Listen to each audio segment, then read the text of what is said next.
Hello everyone, welcome to my channel. I hope you are doing well. Today like and share this video and also subscribe my YouTube channel. Here are some Iraqi dinar updates. Let's start today information. Executive Order 13303 was the protection of the DFI funds of their oil money, all protected by the United States of America. No one could sue Iraq. Now it's different. This executive order has come to an end. Iraq's new currency exchange rate is under the DFI funds. 13303 was not signed.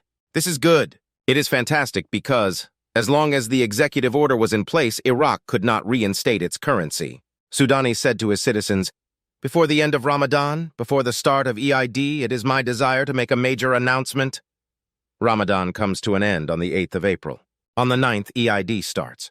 From the 9th to the 11th, we have an amazing window to study and to see what happens with our investment because on the 15th, Soudani will go to Washington, D.C. to see the President of the Untied States. Raising the value of your currency is going to help make it easier for sustainable development and deducing the phenomenon of cash. In other words, if you have a 1-to-1 ratio, you have a significant reduction in cash, do you not? I think you do.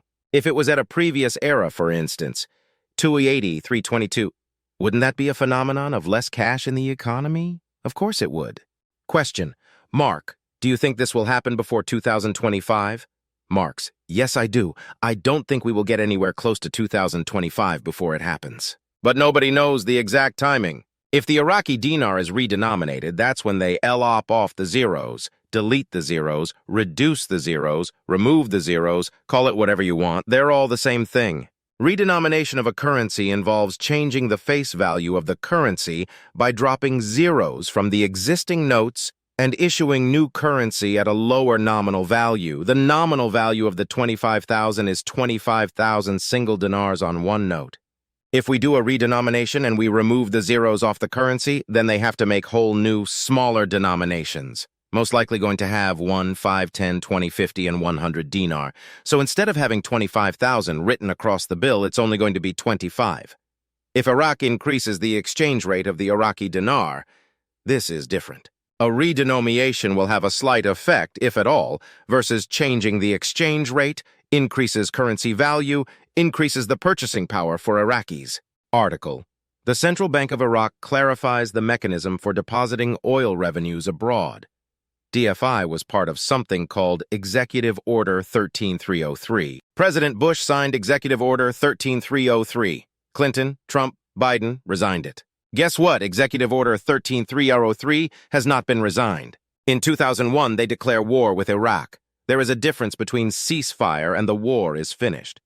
For now, it's ceasefire. No one declared the end of the war in Iraq. You see the coalition forces still there. You see the army. Maybe not a lot, but they're still there. For Iraq to be free, everybody have to get out of there. Any decisions Iraq made, anything Iraq do or does the United States, have to say yes, you can do it or not. The war didn't end. That's why you see Soudani coming out in the 15th of this month coming up to talk about the coalition to get out of Iraq. We read in the articles today that the post-war DFI fund and its process is also no longer in effect. Wow! This means that oil revenues no longer have to be placed under U.S. Treasury accounts in NYC. These remaining dollars will now be transported from the Federal Reserve Bank in NYC to the Baghdad, Iraq CBI. Yet more signs of full sovereignty, not just on paper, but tangible evidence we can see by events. The sovereignty of their currency is also coming and on the near horizon. Wow, wow, wow, we have waited so long